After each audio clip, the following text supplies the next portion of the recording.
السلام علیکم ورحمۃ اللہ وبرکاتہ۔ حامد و مصلیہ اما بعد، نبی اکرم صلی اللہ علیہ وسلم کا انداز خطابت کیا ہوا کرتا تھا، اس سلسلے میں چند باتیں آپ کے سامنے پیش خدمت ہیں۔ نمبر 1، آپ صلی اللہ علیہ وسلم ممبر کی طرف تشریف لاتے ہوئے کسی قسم کی مصنوعی شان و شوکت کے اظہار کو پسند نہیں کرتے تھے، نہایت سادگی سے اور وقار کے ساتھ تشریف لاتے۔ نمبر 2، جب آپ ممبر پر تشریف فرما ہوتے تو سب سے پہلے السلام علیکم کہتے، اس کے بعد خطبہ شروع فرماتے۔ نمبر 3، خطبات کو حمد و ثنا اور استغفار سے شروع فرماتے۔ نمبر 4، حمد و ثنا کے بعد اصل مضمون شروع کرنے سے پہلے اما بعد کا بھی استعمال فرماتے۔ نمبر 5، آپ صلی اللہ علیہ وسلم کا عام معمول ممبر پر کھڑے ہو کر خطبہ دینے کا تھا۔ جمعہ کے 2 خطبوں کے درمیان تھوڑی دیر کے لیے تشریف فرما ہوتے۔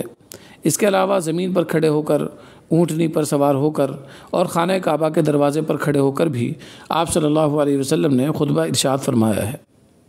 جب آپ کے لیے کھڑا ہونا مشکل ہو گیا تو آپ کے لیے ممبر بنوایا گیا، اس کے بعد آپ اس پر بیٹھ کر خطبہ ارشاد فرماتے۔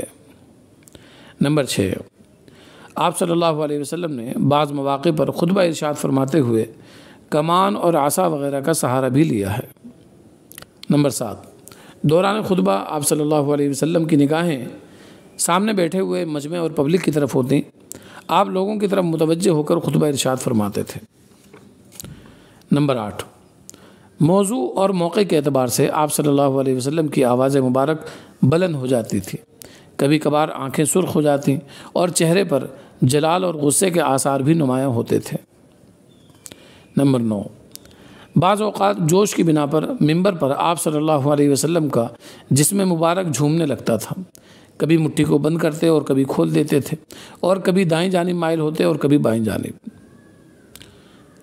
نمبر 10، دوران خطبہ آپ صلی اللہ علیہ وسلم متعدد بار قرآن کریم کی آیات بھی تلاوت فرماتے۔